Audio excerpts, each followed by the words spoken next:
वंदे मातरम dear children, how are you all. Welcome है आप लोगों का हिस्ट्री के नेक्स्ट सेशन में, जहाँ पे आज हम एक इम्पॉर्टेंट टॉपिक पढ़ेंगे, that is urbanisation in southern Mesopotamia. जैसा कि हम लोगों ने अभी तक के चैप्टर में पढ़ा है कि the development of the city life is not a very easy task, right. That means बहुत सारे प्रॉब्लम्स आते हैं, अगर उसके कुछ बेनिफिट्स हैं तो उसके कुछ ड्रॉबैक्स भी हैं। जैसे सदर्न मेसोपोटामिया में लाइफ जनरेट हो रहा था, ट्रेड जनरेट हो रहा था, लेकिन हमारे पास प्रॉब्लम क्या आ रहा था कि हमारे पास एग्रीकल्चर प्रोड्यूसर्स थे, हमारे पास वुड था, लेकिन वो सफिशिएंट नहीं था ट्रेड करने के लिए। तो हमने अपने आप को ईरान से जोड़ा, टर्की से जोड़ा, गल्फ कंट्रीज से जोड़ा, क्योंकि वो हमारी सराउंडिंग बाउंड्रीज मेसोपोटामिया की कंट्रीज थी। अब हम यहाँ पे देखते हैं कि जब सदर्न मेसोपोटामिया में अर्बनाइजेशन हो रहा था, तो was that also very easy? How did this life developed? How did the human being started evolving कि these are the patterns by which we should live? ये एक बहुत बड़ा क्वेश्चन है हमारे दिमाग में कि जो लाइफ हम आज की डेट में जी रहे हैं, इस लाइफ को जीने के लिए हमें किसने प्रेरणा दी, हमें कैसे पता पड़ा कि ये सारी चीज़ें हैं। और सबसे इंटरेस्टिंग बात आज आपको यहाँ पे पता पड़ेगी कि दो today the Mesopotamian region, the Iraqi region today is total Islamic region, right. सब कुछ वहाँ पे इस्लाम का ही चलता है पूरा, but the ancient civilisation is giving the traces of the temples, right, कि वहाँ पे टेम्पल्स थे, which gives us a true picture that at that particular point of time we all were just human beings and we were not having any particular religion to be bifurcated. Mesopotamia में इस चीज़ का कहीं trace नहीं मिलता है, because when the urbanisation began, the urbanisation began around the temples. एक urbanisation आप लोगों ने पढ़ा कि सिटी लाइफ कहाँ पे डेवलप होना शुरू हुई, हमारी सिटी लाइफ डेवलप होना शुरू हुई around where the rivers were there, right. पूरी फर्टिलिटी थी, सब कुछ अवेलेबल था। Today we are going to study कि inside the cities where did this culture actually evolve, कि ये जो सिस्टम ऑफ ऑर्गेनाइजेशन है, भाई हमने लिखना शुरू कर लिया, सारी चीज़ें हमने क्ले टैबलेट्स पे उतार ली कि जो भी हमें ऑर्डर्स देने हैं, जो भी हमें चेंजेस करने हैं, ये सब चीज़ें हमने क्ले टैबलेट्स पे लिख ली, हमने सुपीरियॉरिटी का इसको सिंबल बना लिया। But what was actually happening inside the city? तो जब इसके ऊपर आर्कियोलॉजिकल एविडेंसेस देखे गए, तो जब इनके ऊपर आर्कियोलॉजिकल एविडेंसेस में आर्कियोलॉजिस्ट ने स्टडी करी, तो हमें कुछ इंटरेस्टिंग सी चीज़ें पता पड़ी। जैसे हमें ट्रेसेस मिले वहाँ पे टेम्पल्स के, राइट। एक अलग तरीके का हमने आर्कियोलॉजिकल एविडेंस वहाँ पे देखा, जिसको वहाँ के लोग टेम्पल्स कहा करते थे। सिर्फ वहीं पे एक एंट्री और एग्जिट का एक दरवाज़ा था अलग अलग, जहाँ से लोगों की आवाजाही होती थी। तो वो एक मैटर ऑफ कंसर्न है कि इन लोगों ने इतनी सारी चीज़ें वहाँ पे डेवलप कर ली थी, राइट। फिर इसके साथ जब अपन टेम्पल्स की बात करते हैं, तो टेम्पल्स में वो लोग किसकी पूजा करते थे? तो वहाँ पे सबसे इंटरेस्टिंग आर्कियोलॉजिकल एविडेंस आता है कि विच वर द गॉड्स जिनको ये लोग यहाँ पे पूजा कर रहे थे, कि भाई अर्बनाइजेशन अगर चल रहा है तो किन गॉड्स की ये लोग वहाँ पे पूजा करते थे, और what do they use to offer? क्या इनकी ऑफरिंग वैसी ही होती थी जैसे आज की डेट में हमारी है, या इनकी ऑफरिंग कुछ और हुआ करती थी? तो ये भी एक पॉइंट ऑफ क्वेश्चन है जो आर्कियोलॉजिकल सर्वेज में हमें पता पड़ा है। इसके बाद ये जो सिटी लाइफ थी, इस सिटी लाइफ के अपने आप में कुछ ड्रॉबैक्स भी थे, राइट। ड्रॉबैक्स होने के साथ साथ यहाँ पे कुछ अगर अपन बात करें, तो आर्कियोलॉजिकल एविडेंसेस कहते हैं कि कुछ ऐसे भी ट्रेसेस मिले हैं कि इन लोगों के बीच में भी क्वारल्स होती थी, राइट। तो इन लोगों के बीच में भी जो क्वारल का मैटर था, ये क्वारल का मैटर इन लोगों के बीच में क्या कहता था, on what issues they people use to quarrel and on what purpose the kings use to serve these cities. ये सारी चीजें हम लोग पढ़ेंगे in the urbanisation in southern Mesopotamia, that is the life in the city, कि किस तरीके से हम यहाँ पे देखते हैं कि अर्बनाइजेशन में हमने इन सारी चीज़ों को देखा। तो बहुत इंटरेस्टिंग चीज़ें आपको पता पड़ेगी कि जब हम यहाँ पे टेम्पल्स की बात करते हैं, तो यहाँ पे जो टेम्पल्स हमें मिले हैं, उनका स्ट्रक्चर मॉडर्न टेम्पल्स के जैसा नहीं था, but they use to praise the nature. जो गॉड्स ये लोग यहाँ पे लेते थे, वो गॉड्स इनके लिए सन हुआ करता था, मून हुआ करता था, इसके बाद जो इनकी ग्रेन्स और इनके क्रॉप्स हुआ करती थी, ये सारी चीज़ें इन लोगों के लिए क्या था, ये सारी चीज़ें इन लोगों के लिए वर लाइक द गॉड्स। और इन्हीं लोगों को ये लोग क्या करते थे, इन्हीं सारे सन मून ग्रेन को ये लोग ऑफरिंग्स देते थे। अब ऑफरिंग्स में you will be surprised here कि ऑफरिंग्स में ये लोग इनको जो इनका एग्रीकल्चर प्रोड्यूस होता था वो भी देते थे, और फिशेस भी ऑफर करते थे। क्योंकि जब टेम्पल्स की खुदाई की गई, तो टेम्पल्स की खुदाई करते समय हमें ये पता पड़ा कि वहाँ पे बहुत large heap of fish bones हमें मिली। जिसने हमें ये बताया कि शायद जब ये लोग टेम्पल्स में ऑफरिंग देते थे तो टेम्पल्स में ऑफरिंग ये लोग देते थे with the help of the fish as well, क्योंकि उस समय पे नदी का एरिया था। जो उन्हें अबेंडेंस में मिला वो उन्होंने टेम्पल्स में ऑफरिंग में चढ़ाया, जिसको आज की डेट में हम कहते हैं श्रद्धा भक्ति, कि जो अवेलेबल हो आप वही अपने गॉड को क्या कर सकते हो, ऑफर कर सकते हो। जैसे आज की डेट में अगर हम ले तो ये विवादित मामला है कि आप मंदिर के अंदर मछलियां लेकर जा रहे हो, बट आर्कियोलॉजिकल एविडेंसेस ने मेसोपोटामिया के टेम्पल्स में देखा है कि lot of fish bones were found which gave the trace that they used to offer fishery stock as well to the gods, जो जिन गॉड्स को ये लोग माना करते थे। और यहाँ पे से ये जो टेम्पल इनके हुआ करते थे, these temple were the major source of trade as well. मतलब इन्हीं टेम्पल से ये लोग क्या करते थे, इन्हीं टेम्पल से ये लोग ट्रेड भी कैरी ऑन करते थे। अब इमेजिन करो, अपना इमेजिनेशन पावर लेकर जाओ उस दुनिया में, जिस दुनिया में मतलब ऐसे मॉडर्न ब्रिक्स एंड वॉल्स के मकान नहीं हैं, आप सब कुछ नया नया अपने हिसाब से प्रिडिक्ट कर रहे हैं, किसी के पास इंजीनियरिंग की क्वालिफिकेशन नहीं है, कोई डॉक्टर नहीं है, कोई पुजारी नहीं है, लेकिन उसके बावजूद भी the things are going on. Occupational नाम तो हमने इन लोगों को सबको बाद में दिए। जब आप 12th में आएंगे, 12th में जब आप थीम्स ऑफ इंडियन हिस्ट्री पढ़ेंगे तो इंडियन हिस्ट्री में हम आपको बताएंगे कि सोसाइटी डिवाइड कैसे हुई।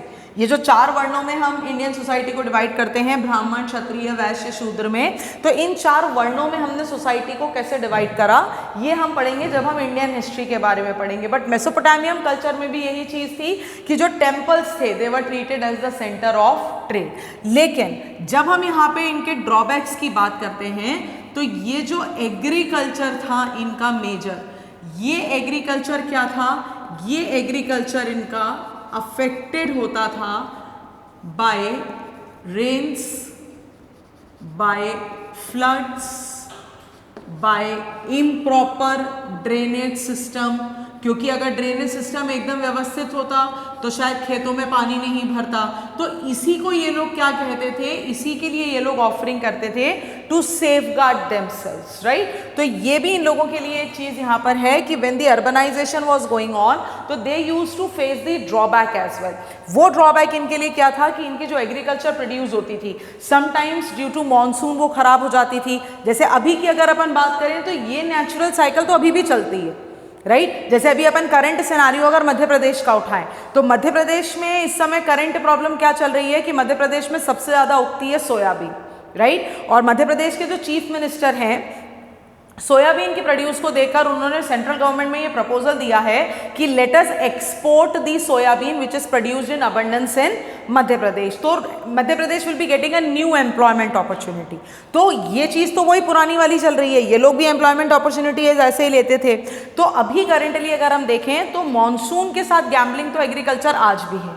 Though we are having the irrigation system, though we are having the drainage system, we are having fertilizer।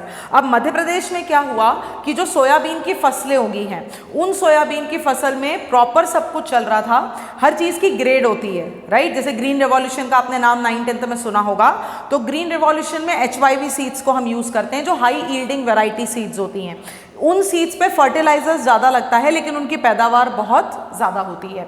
तो मध्य प्रदेश के किसानों ने सोयाबीन का बेस्ट जो स्कीम होता है वो बेस्ट वाली सीड को उन लोगों ने सो किया। अब उन लोगों को इंतज़ार था सिर्फ फसल के पकने का, but alas the rain that occurred just exaggerated the situation and what happened, जैसे बारिश हुई सोयाबीन के पूरे पत्ते पीले पड़ गए, जो उन्होंने हाईएस्ट वैरायटी ऑफ सीड लगाई थी, और एक वायरस उस पूरी फसल को खा गया, राइट। मतलब पहले तो जो साइड के पत्ते थे वो पीले होना शुरू हुए तो उन्होंने साइड के पत्ते निकाले किसानों ने, पर फिर पता पड़ा कि यार ये तो पूरी फसल में ऐसा हो रहा है, मतलब फली पकने के पहले ही क्या हो रही है, झड़ रही है पूरी। तो ये तो ड्रॉबैक आज की डेट में भी है। तो यही सेम ड्रॉबैक के आर्कियोलॉजिकल एविडेंसेस कहाँ पे भी मिलते हैं, मेसोपोटामिया में भी मिलते हैं कि वहाँ पे भी ये चीज़ें ऐसी हुआ करती थी। तो जो इनका क्वारल हुआ करता था, that dispute was over the land and water. The major dispute that was going on during the Mesopotamian time, the dispute was on the land and water। अब समझ में आया कैसे सारी चीज़ें रिलेट होती हैं भाई। everywhere it was the quarrel for existence, the quarrel for life, right. जैसे आने वाले चैप्टर्स में जब हम पढ़ेंगे कि एक एम्पायर ने दूसरे एम्पायर को कैप्चर किया या एक सिविलाइजेशन दूसरी सिविलाइजेशन के साथ मैच हुई, तो what was the base? The base was the acquiring of the land and water for their population. और आज की डेट में भी जैसे इंडिया में हम बात करें तो तेलंगाना और तमिलनाडु, इनके बीच में क्या ड्रिफ्ट था? इनके बीच में वाटर ड्रिफ्ट है, राइट। इंडिया पाकिस्तान बॉर्डर पे क्या ड्रिफ्ट चलता है? इंडस रिवर है, वहाँ पे वाटर ड्रिफ्ट चलता है। वहाँ पे भी चाइना के साथ क्या चलता है? वाटर इशू चलता है, लैंड इशू चलता है। चाइना धीरे धीरे हमारी टेरिटरी आज की डेट में भी क्या कर रहा है? ऑक्यूपाई कर रहा है for the issue of the land, right. तो पुराने समय से अगर हम देखें तो इसमें अभी तक हमारे अंदर कोई बदलाव नहीं आया है। Today as well the quarrel is about the existence, वर्चस्व आज की डेट में भी सुपीरियोरिटी का ही है। तो दिस वी कैन से कि this is already existing in our genes, कि every time what we use to do, चाहे आप रोमन एम्पायर को देखें, आप फ्रेंच रिवॉल्यूशन को देखें, आप मंगोलियंस को देखें, जो क्रूसेड्स हुई हैं क्रिश्चियंस और मुस्लिम्स के बीच में, आप उनको देखें, आप इंडिया में आके चंद्रगुप्त मौर्य ने, चाणक्य ने जो पूरी नीति बनाई थी उसको देखें, मुगल साम्राज्य और शिवाजी को देखें, तो everywhere the thing was for land and water. तो this was not uncommon to Mesopotamia as well. तो it is not like that. तो अब यहाँ पे हिस्ट्री को आसान बनाओ कि मतलब ये तो आप लोग अपनी रोजमर्रा की लाइफ में भी देखते हो, और सेम आर्कियोलॉजिकल एविडेंसेस हमें कहाँ पे भी मिले हैं? मेसोपोटामिया में। तो this gives us a very clear picture कि नहीं यार, सर्वाइवल इशू तो is going on from where the life began on the planet. भाई lions quarrel for their space only, they quarrel for the water acquiring, they have their own areas, the birds are having their own particular area for the flying and for their drafting of the nest. तो हर जगह maybe you are talking about the nature, maybe you are talking about the human beings, everywhere the quarrel is about the land and the water. So the cities that were emerging, that is the Urk, Ur and Mari, these particular three cities that developed in southern Mesopotamia were having all these things in common, right? Here we are specifically talking about the Urk, कि southern Mesopotamia में जो city यहाँ पे develop हुई है, that city was the Urk. अब जैसे जब आप अपनी NCERT text में देखते हैं तो NCERT text में आपको यहाँ पे दिया है the earliest known temple of the south, that is common era के अप्रॉक्सीमेटली 5000 बिफोर करेंट एरा। जब कभी भी किसी भी नंबर के आगे सिर्फ सी लिखा होता है तो उसको कहते हैं अप्रॉक्सीमेटली, राइट, कि अप्रॉक्सीमेटली ये 5000 बिफोर करेंट एरा में रहा होगा। तो इस टेम्पल में देखो ऊपर एक ऑल्टर है, जैसा एक गुंबद सरी का स्ट्रक्चर आप देखते हैं। अब देखो, चाहे चर्च देखते हो, चाहे आप कोई गुरुद्वारा देखते हो, चाहे आप कोई मॉस्क देखते हो या आप टेम्पल देखते हो, सबके गुंबद बनाने का तरीका अलग अलग होता है, बट होता है। एक अडोब होता है जो पूरा ऊपर तक क्या होता है, उठता है। फिर यहाँ पे देखो इनका एंट्रेंस है और एंट्रेंस के साथ में एक ओवन भी है। तो ये स्ट्रक्चर आपको ये दिखा रहा है कि जो सिटी लाइफ है वो इसी के अक्रॉस क्या होती थी, सर्वाइव होती थी। फिर उसके बाद अगर नेक्स्ट पेज पे अपन देख रहे हैं तो ये टेम्पल है लेटर पीरियड का। इसका क्लियर इमेज मैं आपको दिखाऊंगी, जिसमें एक ओपन कोर्टयार्ड है, इन और आउट फेसेस वाला, और एक्सकावेटेड है। मतलब इसको हमने क्या किया है, एक्सकावेट किया है। फॉजल्स हमें मिले थे और उन फॉजल्स से हमने क्या किया है, उन फॉजल्स से हमने इनको पूरा एक्सकावेट किया है। तो ये है अर्बनाइजेशन इन सदर्न मेसोपोटामिया। इस पे क्वेश्चंस लिखेंगे अपन। फर्स्ट क्वेश्चन लिखेंगे इसमें, urbanization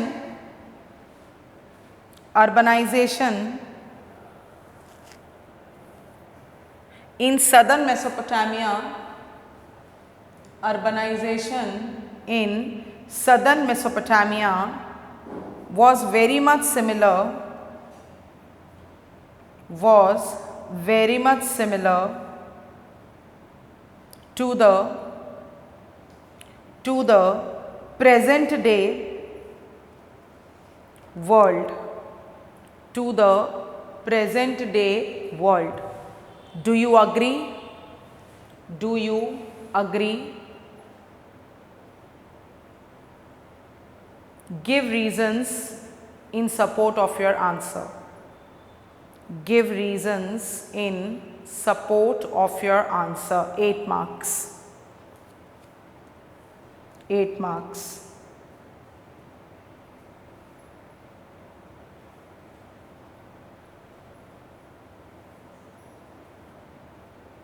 ठीक है, सेकेंड क्वेश्चन इसमें अपन लिखेंगे,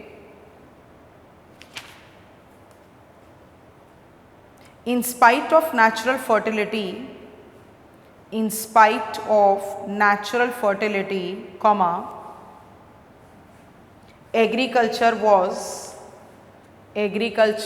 in Mesopotamia, agriculture in Mesopotamia was subjected to hazards, was subjected to hazards. Justify, was subjected to hazards, justify. Third question, ये 4 मार्क्स का है ये वाला question. Third question,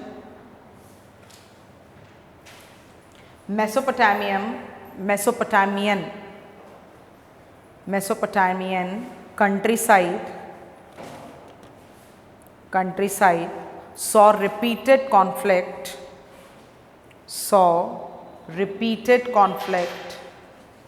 over land and water,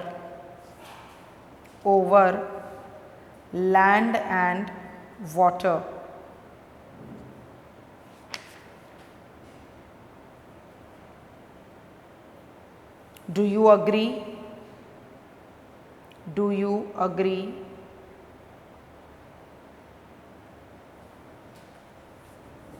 Justify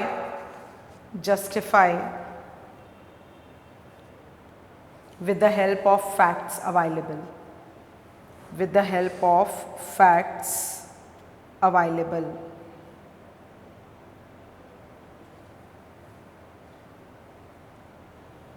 ठीक है।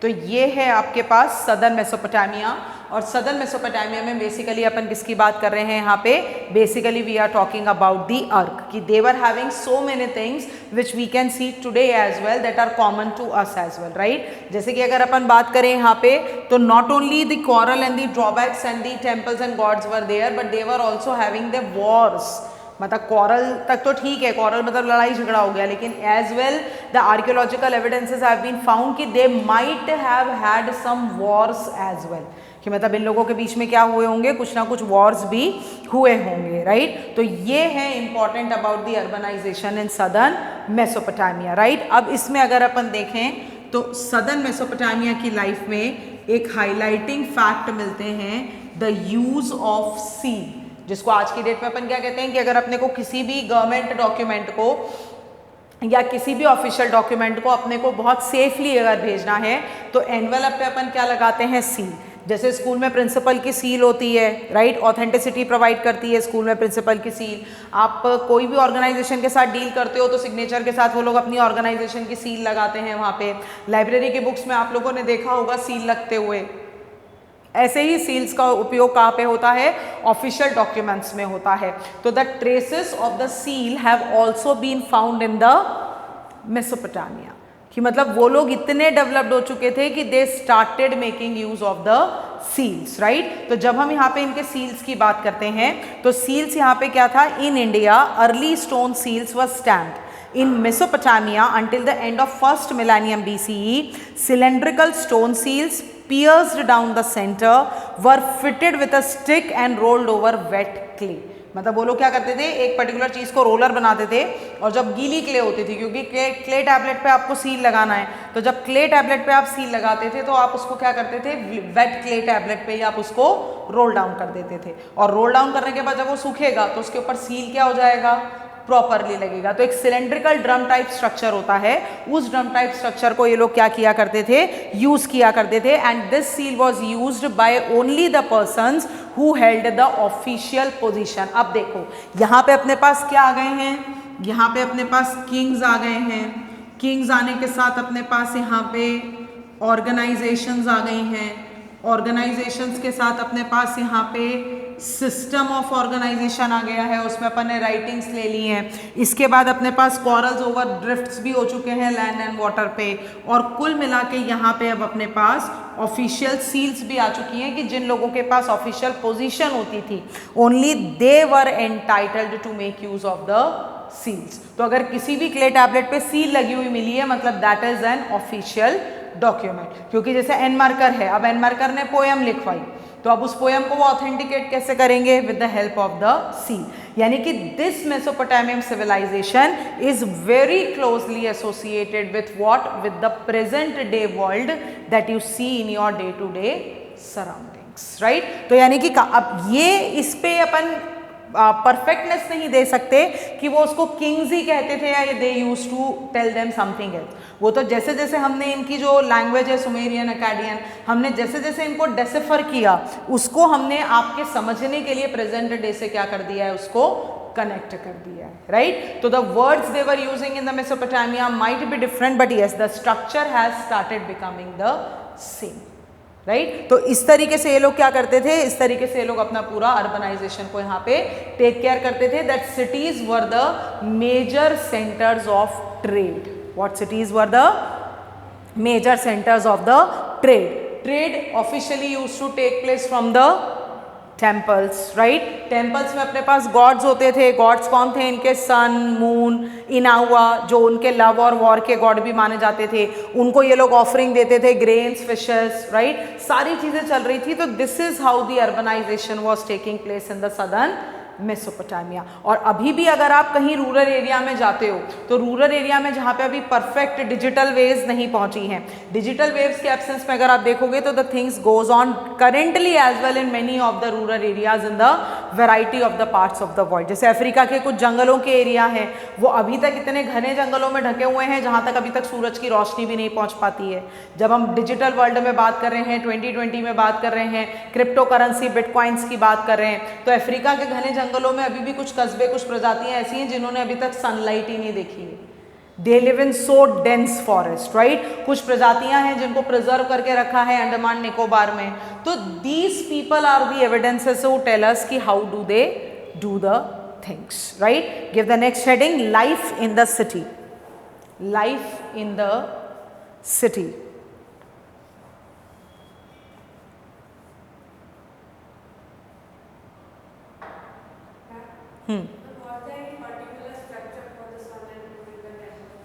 No, they are the one they used to see on the nature itself.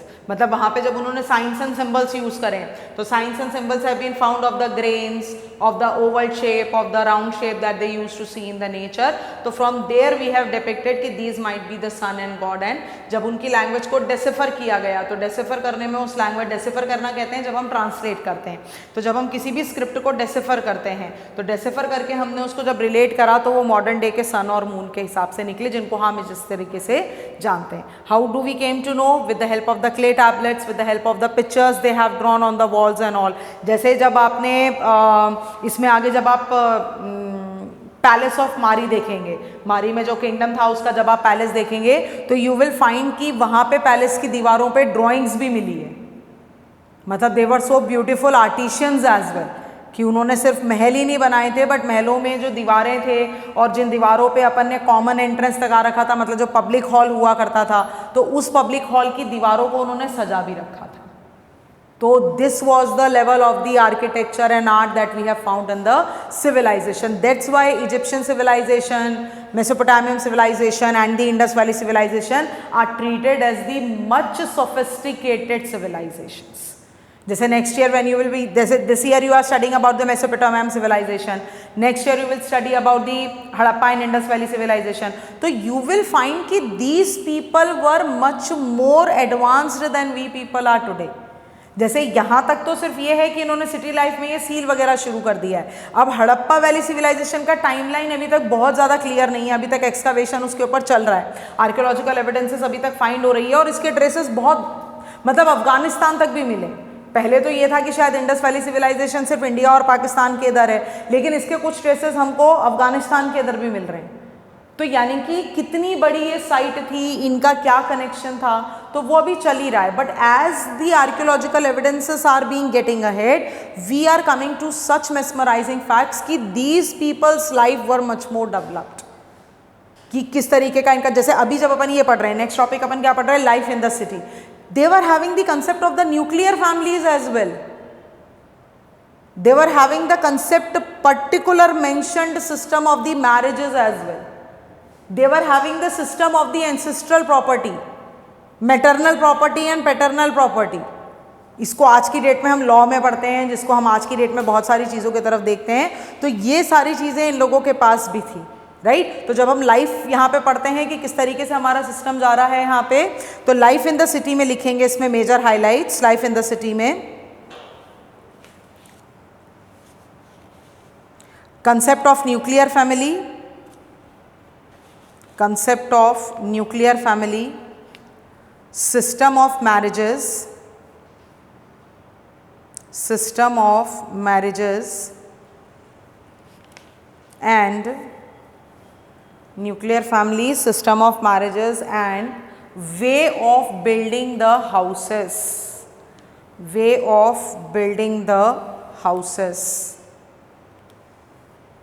Now the archaeological evidences over here are themselves very much surprised when they excavated and they found that except the kings, there was a small share of the society that was having the large part of the wealth. मतलब जैसे ये जो concept आज की date में है rich और poor का, ये नया कंसेप्ट नहीं है. ये मेसोपोटामियन सिविलाइजेशन के एक्सकवेशन में भी मिला है कि किंग्स के अलावा भी स्मॉल ग्रुप ऑफ सोसाइटी ऐसा था जिसके पास लार्ज पार्ट ऑफ वेल्थ क्या थी, अवेलेबल थी. That means wealth was concentrated at that time as well in few hands only. So this is the system of the society, that's what we have accepted. तो जो हमारा modern living है, इस modern living को हमने कहाँ से अपनाया है, इस पूरी मॉडर्न लिविंग को हमने इन सिविलाइजेशंस के एविडेंसेस से क्या किया है, धीरे धीरे इसको सही मानना शुरू किया है, राइट. तो जब हम यहाँ पे देखते हैं कि यहाँ पे लीगल टेक्स्ट कुछ ऐसे मिले हैं कि there were the disputes on the ancestral properties as well, right. The concept was like that कि if in a family you are having a girl and a boy, तो at the time of the marriage of the girl what was happening, the father used to give a lot of gifts to the girl, and those gifts were treated as a part of the property from the father to the girl, and after the death of the father, the girl was not entitled to have a share in the property of the father. And if so ever it happened कि the house was having only the girl member, then the whole family passes on to the one with whom the girl was getting married. So this was the system of the family living at that particular point of time, and along with this we can find when the share of wealth was concentrated in few hands. So this was giving us a way कि how the town was being built. इसके लिए बहुत अच्छा सा एक paragraph है that when we will read we will get to it very nicely कि Ur was one of the earliest city to have been excavated as a town. मतलब जो अर्लीस्ट टाउन हमने एक्सकावेट किया है, अर्क वॉज अ सिटी. अब city और town में अंतर क्या होता है, सिटी कंपैरेटिवली ब्रॉडर होती है और टाउन कंपैरेटिवली स्मॉलर होता है. तो अर वॉज द अर्लीस्ट टाउन जहाँ पे नैरो वाइंडिंग स्ट्रीट्स थी, व्हील कार्ट मतलब जो व्हील्ड कार्ट वो लोगों ने बनाई थी उस समय, बस व्हील्ड कार्ट उनके पास अंदर तक चली जाए, डोंकी बैग से उनके पास सारी चीज़ें जाती थी. इरेगुलर शेप थे हाउस और प्लॉट्स के, यानी कि town planning. That's what I said कि कोई प्रॉपर इंजीनियर नहीं था, तो लोगों को जैसा कंफर्टेबल लगा वैसा उन्होंने क्या कर लिया, अपना एक पूरा सेटअप बिल्ड कर लिया, right. Drains were not so proper, clay pipes and instead found the inner courtyards. अब उन्होंने क्या कर रखा था, इनके जो मकान थे, अब यहाँ पे ये चीज़ अर्क की सबसे अच्छी है, इनके मकान में अंदर एक बहुत बड़ा आंगन हुआ करता था, और आंगन की ये जो चारों तरफ के रूम्स होते थे उनकी छतें ऐसी स्लैंटिंग होती थी. तो जो बारिश का पूरा पानी होता था वो कहाँ आता था, पूरा नीचे आके आंगन में स्टोर होता था, जो बाकी के ईयर के लिए लोग क्या करते थे, यूज करते थे.